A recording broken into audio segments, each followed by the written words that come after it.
Hello guys, வணக்கம். எல்லாரும் tax வந்து நல்லா ரிவைஸ் பண்ணிட்டு இருக்கீங்க நம்புறேன். சார், நீங்க என்ன சார் லோ தானே எடுப்பீங்க, என்ன திடீர்னு டாக்ஸ்க்கு வந்திருக்கீங்க? ஒண்ணுமில்ல, சில விஷயம் சில விஷயம் I have to tell with respect to tax which will really help you to score lot of marks. நான் டாக்ஸ் ஃபேக்கல்டி கிடையாது, but based on my experience of writing the exam which I use to do in my exams and based on the tips which are given by my students, pass out பண்ண students கொடுத்த தந்த கொஞ்சம் விஷயங்கள், அதோட அடிப்படையில் how done this and many students have asked also to me. ஏன்னா tax paper வந்து ரொம்ப முக்கியமான பேப்பர். பிகாஸ் ஃபர்ஸ்ட் குரூப் பொறுத்த மட்டும் டிசைடிங் பண்ணக்கூடிய பேப்பர். அதாவது நீங்க பாஸ் பண்ண போறீங்களா ஃபெயில் பண்ண போறீங்களான்னு டிசைட் பண்ணக்கூடிய பேப்பர் ஃபர்ஸ்ட் ஆஃப் ஆல். ஏன்னா உங்களுக்கு நல்லாவே தெரியும், டாக்ஸ் வந்து ஒரு காலத்துல 60-40 இருந்துச்சு, ஆனா இப்போ வந்து 50-50 ஆக்கிட்டாங்க. DT comes for 50 marks, IDT come for 50 marks. புதிய எம்டிபி நீங்க பார்த்தவங்களுக்கு நல்லாவே தெரியும், 50 மார்க்ஸ்ல 15 marks is MCQ, 35 marks is descriptive. IDT ல 15 marks is MCQ, 35 marks is descriptive. skip பண்ணாம பாருங்க. I don't want to waste your time. Just 5 minutes. நான் என்ன சொல்ல போறேன்னா, question paper ஒன்று தான். That is descriptive ஒன்று, MCQ ஒன்று. ஆனா டிஸ்கிரிப்டிவ்க்குள்ளேயே ரெண்டு பார்ட் இருக்கும். டிடி பார்ட் ஏ இருக்கும், ஐடிடி பார்ட் பி இருக்கும். So while writing in exam you have 2 answer script. ரெண்டு ஆன்சர் ஸ்கிரிப்ட் இருக்கும். DT separate answer sheet, IDT separate answer sheet. ரெண்டுமே கரெக்ஷன் வேற வேற தான் போகும். ஓகேவா? ஸோ ஃபர்ஸ்ட் எனக்கு சொல்ல வேண்டிய விஷயம், டிடியோட ஆன்சர் ஐடிடியில் கொண்டு எழுதாதீங்க, ஐடிடியோட ஆன்சர் டிடியில் கொண்டு எழுதாது. அந்த பதற்றத்தில், அந்த எக்ஸாம் டென்ஷன் மோட்ல நீங்க அப்படியெல்லாம் பண்ணாதீங்க தயவு செஞ்சு. ஆனா எம்சிக்யூ வந்து OMR ஒன்று தான் இருக்கும்.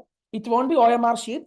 அந்த டிடி தானே பார்ட் ஏ, ஐடிடி தானே part B answer script, part A is DT answer script. அந்த டிடி ஆன்சர் ஸ்கிரிப்ட்லயே you will be having OMR sheet for bubbling. ஓகேவா? சோ ரெண்டு OMR sheet கிடையாது, only one OMR. But for writing descriptive you will be having two answer sheets, DT IDT separate.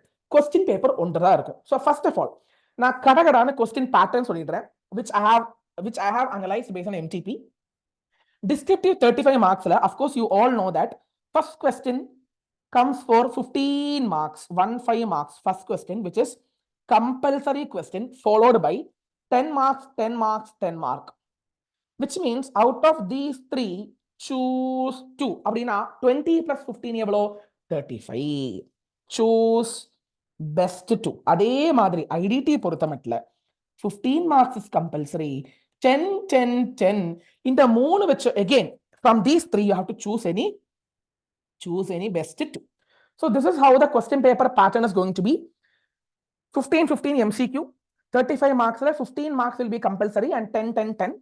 Out of the balance 3 you have to choose any two. Now first and foremost thing is, எனக்கு 4 விஷயம் சொல்லணும். cool off time effective use பண்ணுங்க. cool off time will decide you the rest 3 hours. Now cool off timeல of course நான் எப்பயுமே சொல்றதா, first question பார்க்காதீங்க, check up with the sixth question, that is அந்த fourth question check பண்ணுங்க. last part A last question, part B last question check பண்ணிட்டு போங்க. why? because first ஆரம்பத்துல கொஞ்சம் கொஞ்சம் உங்களை பயமுறுத்துற மாதிரி, பயம் காட்டுற மாதிரி ஒரு கொஸ்டின் இருந்தாலும் போக போக போக the questions will be a bit easier only. And taxation பொறுத்த மட்டும் I feel that this attempt paper will be bit standard இருக்கும் நம்புறேன். not easy and not tough, ஆனா கரெக்டா ஆவரேஜா ஸ்டாண்டர்டா இருக்கும் நம்புறேன். cool off timeல choose the best answers to be written. MCQ உங்களுக்கு cool off timeல தர மாட்டாங்க, 155 அந்த டைம்ல தருவாங்க. so cool off time what you are supposed to do is utilize the cool off time properly to choose the best questions to be written in the answer script.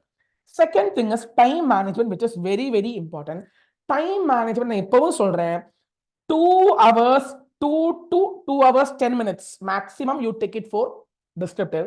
மிச்சம் இருக்கிற 30 minutes you have to use it for MCQ. ஏன்னு சொன்னா கவனம், MCQ வந்து நிறைய MCQ will be 2 marks MCQ. why? because MCQவே work out பண்ற மாதிரி இருக்கும். ஸோ நிறைய டைம் தேவைப்படும் MCQக்கு.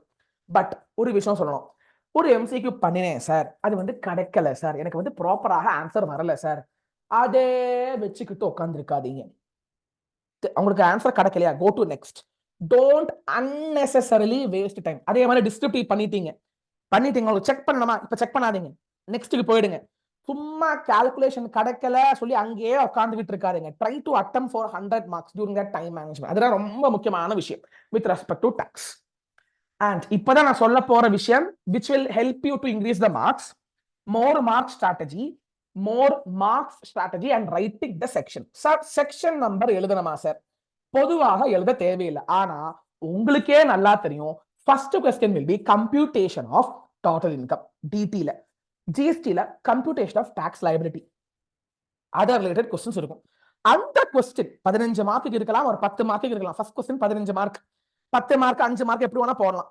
அந்த கொஸ்டின்ல நீங்க உங்களுடைய பெஸ்ட் கொடுத்து கரெக்டா பண்ண முடிஞ்சா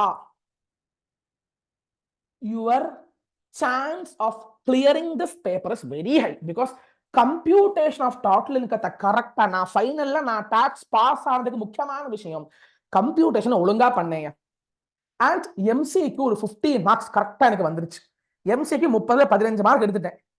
நான் ஓஹோ மார்க்ல எடுக்கிற டாக்ஸ் ஓப்பனா சொல்லிடுறேன். டாக்ஸ் எல்லாம் அவ்வளோவா நல்லா எல்லாம் பண்ண மாட்டேன். லோ நல்லா பண்ணுவேன், ஆடிட் ஓகே, எஃப்எம் எல்லாம் ஓகே. ஆனா டாக்ஸ் வந்து நிறைய எல்லாம் படிக்க முடியாது என்னால. நான் என்ன ஸ்ட்ராட்டஜி யூஸ் பண்ணேன், கம்ப்யூட்டேஷன் ஆஃப் டாக்லிங்க பக்காவா பண்ணேன். எம்சிக்கு 30 மார்க்ல அப்படி இப்படி ஒரு 15 மார்க் வரணும், 15 மார்க் கட்டாயமா வரணும். அந்த மாதிரி பண்ணிட்டீங்கன்னா 40 மார்க்ஸ் வரதுக்குண்டான சான்ஸ் ரொம்ப கூடுதல். 40 மார்க்ஸ் வந்துடும், மிச்சம் எல்லாமே போனஸ் தான். இப்போ நான் யூஸ் பண்ண, நான் மட்டுமில்ல என்னோட ஸ்டூடெண்ட்ஸ் யூஸ் பண்ண 2-3 tricks to increase the marks. Computation of total income, you have to write these sections. Basically, come on, 24A standard deduction on let out house property, 24B interest repayment on housing loan. இந்த section எழுதினா தான் டிடக்ஷனை பொறுத்த மட்டும் exemption எழுதினா தாயா mark. Deduction 80C 80D சும்மா LIC premium பேர் அப்படி மைனஸ் பண்ற மாதிரி காமிக்காதீங்க, மார்க் வராது. அது எந்த செக்ஷன்ல டிடக்ஷன் வந்திருக்குன்னு தக்க தெளிவாக எழுதினா தான் மார்க் வருமுங்க. இல்லாம சும்மா மைனஸ் பண்ணி போட்டா மார்க் வராது. And while computing tax, don't forget to put surcharge, cess, all these things, even marginal relief இருந்தா அதுவும் இதெல்லாம் வந்து கம்ப்யூட் பண்ணாம இருக்காதுங்க. ஜிஎஸ்டி பொறுத்த மட்டும் டிடக்ஷன் செக்ஷன் நல்லா எழுதுங்க. 24A 24B செக்ஷன் நம்பர் மறந்து வைக்காதீங்க, பிகாஸ் டிடக்ஷன் செக்ஷன் எழுதினா தான் மார்க் வரும். And while I can give you one more tip also, while doing that computation of total income, கரெக்டா ஹெட்டிங் போடுங்க. computation of total income of dash, assessment year dash, particulars, heads of income கரெக்டா போடுங்க. ஸ்டெப்ஸுக்கு mark உண்டு. That is உங்களுடைய final answer தப்பாக போனாலும் அந்த எழுதின ஹெட்ஸ் ஆஃப் இன்கம் கரெக்டா கம்ப்யூட் பண்ணியிருந்தீங்கன்னா ஸ்டெப் மார்க் உண்டு. So my humble request is, first question ஆன கம்ப்யூட்டேஷன்ல ஃபுல் மார்க் வாங்க பாருங்க. ஃபுல் மார்க் வாங்க வரலையானாலும் உங்களால மேக்ஸிமம் எவ்வளவு ஸ்கோர் பண்ண முடியுமோ அவ்வளோ மார்க்ஸ் நீங்க எடுத்து தாங்க ஆகணும். Because computation of total income plays a very crucial role, very very crucial role. GST பொறுத்த மட்டும் பிளாக்டு கிரெடிட் 17 சப்செக்ஷன் 5 அந்த செக்ஷன் அவர் படிச்சு வச்சுக்கோங்க. ஏன்னா பிளாக் கிரெடிட்ல இருந்து ஏதோ ஒன்னோ 2 கொஸ்டின் கேட்பான் எப்பவுமே. சப்ளை செக்ஷன் 17 அந்த செக்ஷன் படிச்சு வச்சுங்க. எக்ஸம்ஷன் செக்ஷன் 13 படிச்சு வச்சுக்கோங்க. செக்ஷன் 13 குள்ள சப்செக்ஷன்ஸ்லாம் படிக்க தேவையில்லை.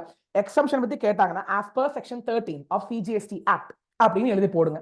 ஸோ இந்த மாதிரி கொஞ்சம் tips வச்சுக்கிட்டீங்கன்னா you will be able to boost up the marks in tax. So what I am trying to tell you is, இந்த செக்ஷன்ஸ் எழுத பாருங்க. கம்ப்யூட்டேஷன் ஆஃப் டோட்டல் இன்கம் கரெக்டாக பண்ண பாருங்க. Time management, allot 2 hours for descriptive, balance half an hour or 40 minutes allot to MCQ. Last அந்த 4:45 டைம்ல உட்காந்து MCQ எல்லாம் பண்ணாதீங்க. you will be more tense up. MCQ வந்து ஒர்க் அவுட் பண்ற மாதிரி தான் இருக்கும், டைம் ரொம்ப போகிற மாதிரி தான் இருக்கும். ஸோ டைம் நீங்க வாட்சை பார்த்துக்கிட்டு அட்ஜஸ்ட் பண்ணி கிளீனா நீங்க பண்ணுங்க. Because tax paper is the deciding paper with respect to group 1. ஸோ இந்த tips please try to inculcate these tips in the exam. And one more thing, and the computation of total income வரும்போது you have to write supplementary notes. The above answer is supplemented by notes given below. சொல்லிட்டு இப்போ 83 டிடக்ஷன்னா அது என்னதுனால, standard deduction என்னதுனால, that provision you have to write it so that the answer becomes complete. So இந்த மாதிரி some things if you keep in mind, you will be able to score marks. And one more thing, residential status பார்க்காம போகாதீங்க. because one of my students used to tell me, sir residential ஸ்டேட்டஸ்ல இருந்து பொதுவாக questions வரது உண்டு sir, at least 1 marks MCQ 2 marks வரது உண்டு.